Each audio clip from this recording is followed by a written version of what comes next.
Hello student, आज हम आपको एक महत्वपूर्ण बहुत ही योजना के बारे में पढ़ाने वाले हैं। इस योजना का नाम है प्रधानमंत्री धन धान्य कृषि योजना।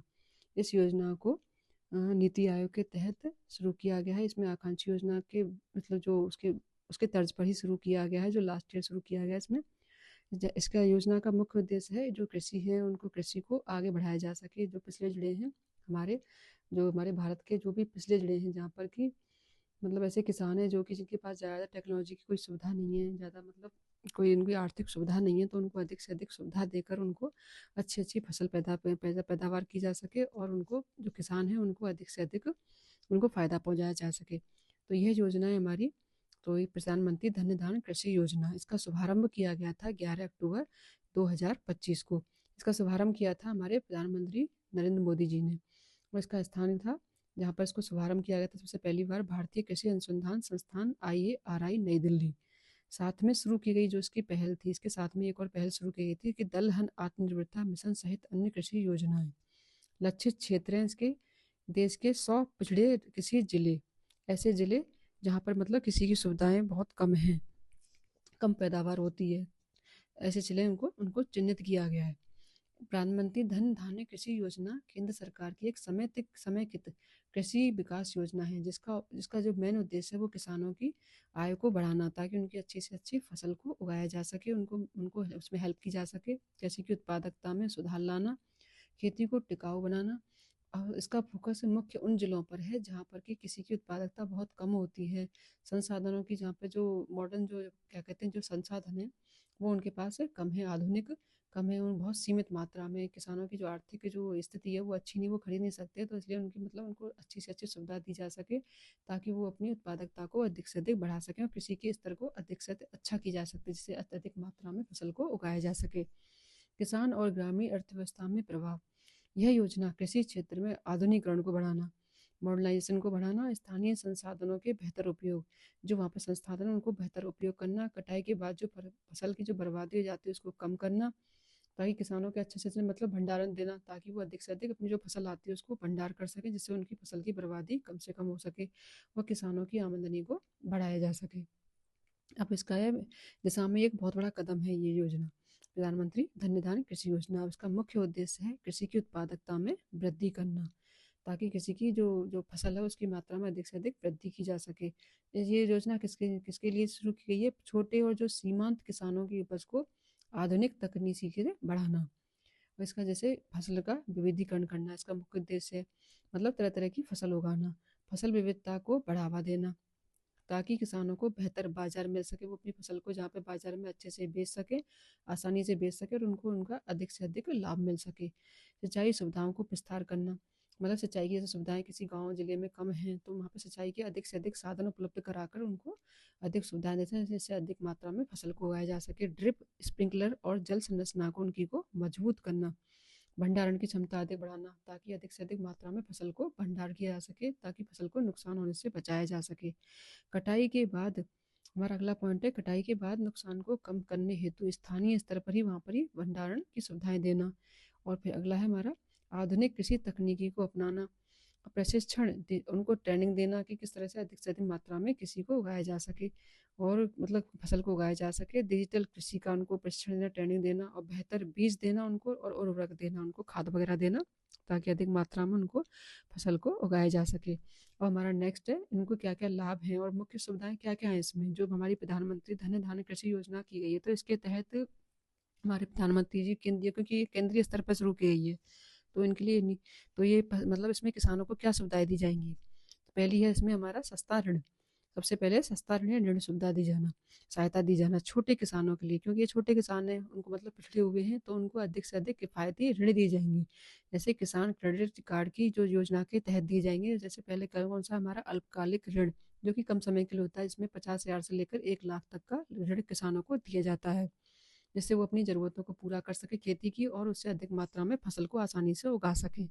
दूसरा है हमारा दीर्घकालिक निवेश के लिए 1 से 10 लाख तक के आसानी से उपलब्ध किया जा सके। इसमें लंबे समय के लिए 1 से 10 लाख तक का उनको आसानी से लोन दिया जा सकेगा, जिससे वो अपनी कृषि की जो मात्रा है उसको अधिक से अधिक बढ़ा सकें।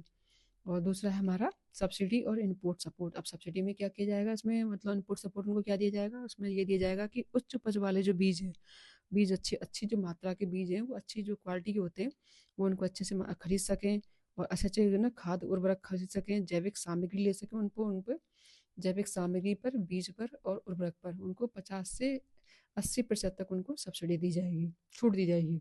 अब हमारा भंडारण और प्रोसेसिंग सब्सिडी, गांव और ब्लॉक स्तर पर ही उनको वेयर हाउस बनाए जाएंगे, मतलब भंडारण की सुविधाएं दी जाएंगी, जहां वो अपनी फसल को आसानी से भंडारण कर सकते हैं, और प्रोसेसिंग यूनिट स्थापित की पर सब्सिडी भी दी जाएगी।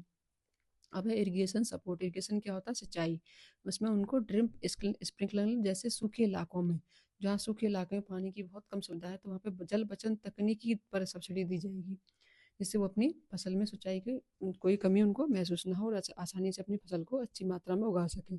अब है इसमें ट्रेनिंग और मार्केट एक्सेस। इसमें क्या है, कृषि का प्रशिक्षण दिया जाएगा, डिजिटल प्लेटफॉर्म दिए जाएंगे, जैसे ई नेम से सीधे बाजार पहुंचे। ई का नेम का मतलब नेशनल, इसका मतलब होता है नेशनल, ये का मतलब होता है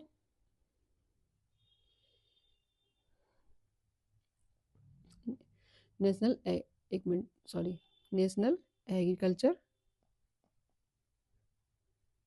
मार्केट, अर्थात नेशनल जो एग्रीकल्चर मार्केट है, किसी का जो बाजार है, उसमें वो अपनी आसानी से अपनी फसल को पहुंचा सकें, और वहां से अधिक मात्रा में उनको आय मिल सके। महिला किसान सशक्तिकरण। महिलाओं और समूह एफपीओ को विशेष समर्थन देना, प्रशिक्षण देना, उनको कृषि के अच्छे अच्छे गुण सिखाना अच्छे से, ताकि वो कौशल सिखाना, ताकि वो अच्छे से मात्रा में अच्छे से आसानी से फसल को उगा सके और अधिक मात्रा में फसल उगा सकें। जलवायु अनुकूल खेती करना सिखाना उनको, जैसे जैविक खेती है, मतलब जिसमें कि हमारे क्या कहते हैं ऑर्गेनिक खाद वगैरह यूज किए जाते हैं, और जल बचत तकनीकी, उनको जल बचत मतलब अधिक मात्रा में जल कैसे बचाया जा सके, और एक खेती को जितना मात्रा में पानी चाहिए उतनी मात्रा में उनको खेती को देकर उसमें, और अगर कम जो पानी का क्षेत्र है तो वहाँ पे पानी की बचत किस प्रकार से की जा सके, और खेती को भी पूरा पानी दिया जा सके, ऐसी टिकाऊ खेती को वहाँ पर बढ़ावा देना, ऐसी उनको ट्रेनिंग दी जाएंगी। इस योजना की अवधि क्या है, मतलब कितने टाइम तक ये शुरू किया गया, इसका बजट क्या है, और इसके क्षेत्र कौन कौन से हैं। तो सबसे पहला है इसकी जो अवधि है, टाइम है इसका, ये 6 वर्ष के लिए इस योजना को शुरू किया गया है। ये योजना 2025 से शुरू की गई है, 2031 तक 6 साल के लिए इसको मंजूरी दी गई है। वार्षिक जो उसका बजट होगा, इसमें कितने रुपए खर्च होंगे, तो वो होंगे 24,000 करोड़ रुपए प्रति वर्ष।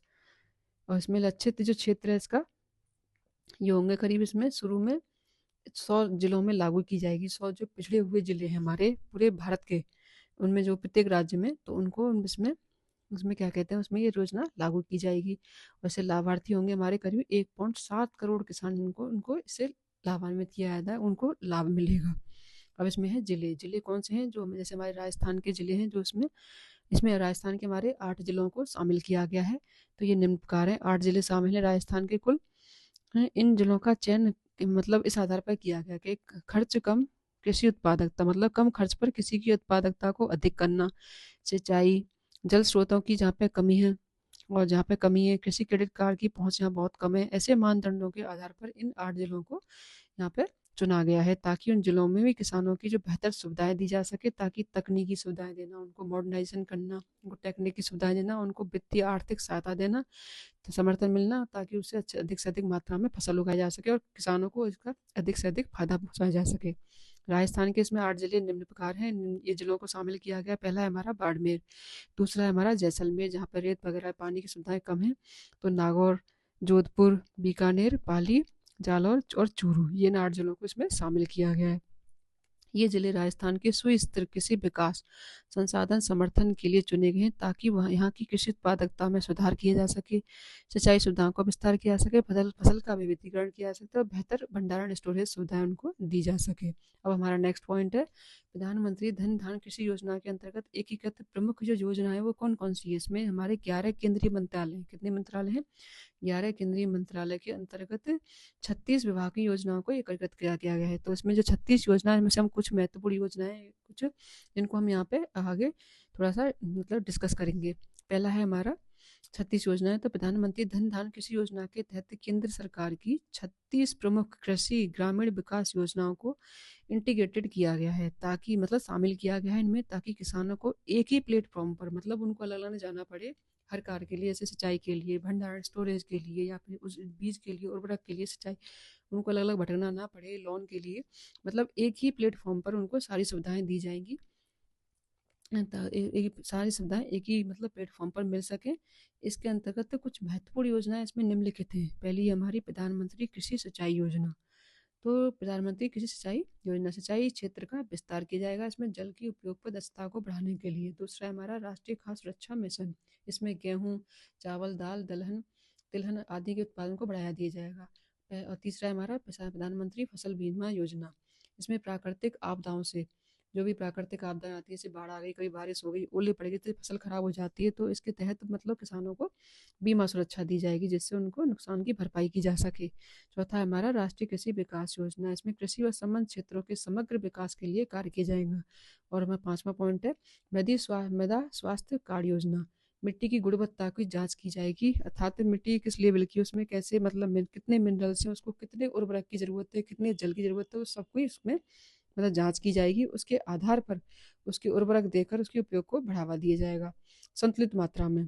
पर ड्रॉप बोर क्रॉप सूक्ष्म सिंचाई, इसमें ड्रिप स्प्रिंकलर सिंचाई को प्रोत्साहन किया जाएगा। और हमारा 7 पॉइंट है कृषि अवसंरचना कोष, एग्रीकल्चर इंफ्रास्ट्रक्चर फंड, भंडारण, कोल्ड स्टोरेज और प्रोसेसिंग सुविधाओं के लिए इसको तैयार किया जाएगा। ई नेम, राष्ट्रीय कृषि बाजार, नेशनल एग्रीकल्चर मार्केट, किसानों को बेहतर बाजार उपलब्ध किए जाएंगे और उचित मूल्य दिलवाया जाएगा, मतलब ऐसे बाजार जहाँ पर वो अपनी फसल को आसानी से बेच सके बिना किसी रोक टोक के, आसानी से, और क्या कहते हैं उनको, जिससे उनकी फसल के उनको उचित दाम मिल सके और उनके अधिक से अधिक उनके जीवन स्तर को ऊपर उठाया जा सके। हमारे आपकी जैसे एग्जाम होते हैं यूपीएससी, आरएस वगैरह, आरएस से संबंधित कुछ मुख्य पॉइंट हैं जो मतलब क्वेश्चन इसमें से बन सकता है, ये बहुत अच्छा। तो हम इसके बारे में थोड़ा सा रिवीजन करते हैं। योजना का नाम क्या है? प्रधानमंत्री धन्य धान्य कृषि योजना। मुख्य लक्ष्य क्या है इसका? कृषि उत्पादकता को बढ़ाना, किसानों की आय में वृद्धि करना। ये कितनी अवधि के लिए शुरू किया गया है? 6 वर्ष के लिए, 2025 से 2031 तक। वार्षिक जो बजट है इसका कितना होगा? 24,000 करोड़ रुपए। लक्ष्य क्षेत्र इसके कौन है? 100 कृषि में पिछड़े जिले। लाभार्थी इससे कौन होंगे? हमारे 1.7 करोड़ किसान। प्रमुख इसकी जो विशेषता है वो क्या होगा? इसमें क्या क्या दिया जाएगा? सस्ता ऋण दिया जाएगा किसानों को, विभिन्न सब्सिडी मतलब छूट दी जाएंगी, भंडारण स्टोरेज की क्षमता की जाए, स्टोरेज की जो क्षमता है उसको, सुविधा है उसको बढ़ाया जाएगा ताकि किसान अधिक मात्रा में अपनी फसल को अधिक मतलब सुविधा के मतलब उसको क्या कहते हैं, अच्छी मात्रा में एक सही मतलब उनका फसल को बिगड़े ना, उसको अच्छी मात्रा में उनको भंडारण स्टोरेज की सुविधा प्रदान की जाएंगी। और सिंचाई इरिगेशन की सुविधा दी जाएगी, जहाँ पानी की कमी जिन क्षेत्रों में, तो उनकी सिंचाई की व्यवस्था अच्छी की जाएगी। तो ये हमारी थी प्रधानमंत्री धन धान्य कृषि योजना। आई होप स्टूडेंट आपको ये बहुत अच्छे से समझ में आई होगी। तो मैं आशा करती हूँ आपको बहुत अच्छे से, जो भी अगर आपको कोई कमी लगी तो मुझे कमेंट कीजिएगा, और मुझे क्या कहते हैं, आप इसको क्या कहते हैं, आपको वीडियो अच्छी लगी हो तो शेयर कीजिएगा, कमेंट कीजिएगा और लाइक कीजिएगा, और मेरे पेज को प्लीज़ सब्सक्राइब कीजिएगा। Thank you so much.